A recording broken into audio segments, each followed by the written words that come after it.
तर नमस्कार मंडळी, स्वागत करते तुमचं आपल्या मिनी व्लॉगमध्ये. मागच्या शनिवार मी बाहेर गेले होते, ते कुठे हे तुम्ही लोकेशन बघून गेस करा आणि मला कमेंट करून नक्की सांगा. इथे गेल्यानंतर ना एकदम मनाची वेगळीच शांती मिळते आणि ही जागा एकदम बेस्ट प्लेस आहे तुमच्या मनाच्या शांततेसाठी. तुम्ही एकदा नक्की व्हिजिट करा. ते कुठे, ते काय, हे कमेंटमधूनच तुम्हाला तुमचं कळून जाईल. तिकडे गेल्यानंतर ना आंबा, चिकू, फणस ह्याच्या वेगवेगळ्या बागा बघितल्या, गाईचा मोठा गोठा बघितला, मंदिर होते इकडे, काही जाता आलं नाही कारण वेळेची खूप कमी होती. हेलिपॅड बघितला मी माझ्या लाईफमध्ये फर्स्ट टाईम.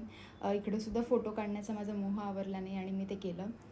मस्त खूप क्लायमेट एकच नंबर होता. संध्याकाळी जाता जाता अजूनच तर ढगाळ वातावरण झालं होतं आणि मोस्ट इम्पॉर्टंट पार्ट म्हणजे पाऊसही पडला. पावसाचं शूट काही मला घेता आलं नाही, पण गोळा खातानाचा व्हिडिओ मी ते नक्की घेतला आहे. गोळा घेतला आणि ना सुका बंदर घेतला, कारण आता पावसाळ्याचे दिवस सुरू होणार आहेत, म्हणजेच आपलं आगोट सुरू होणार आहेत. त्याच्यासाठीच मी इथे तयारी करायला घेतली होती. बोंबील वगैरे असं सगळं काही घेतलं. दारामध्येच मांजर बसली होती, कारण घरातूनच एवढा भारी वास सुटला होता. त्याचं कारण म्हणजे गावी गेल्यावर तर चूल पेटणारच आणि चुलीवरती अशा काही गोष्टी बनणारच आहेत. एकदम टेस्टी झालं होतं. काय लिहिलंय वाचा? Cheers and beers to 30 years. खूप एन्जॉय केलं. रात्री खूप पाऊस पडल्यामुळे इथे लाईटीवरची पाखरं आली होती बरं का.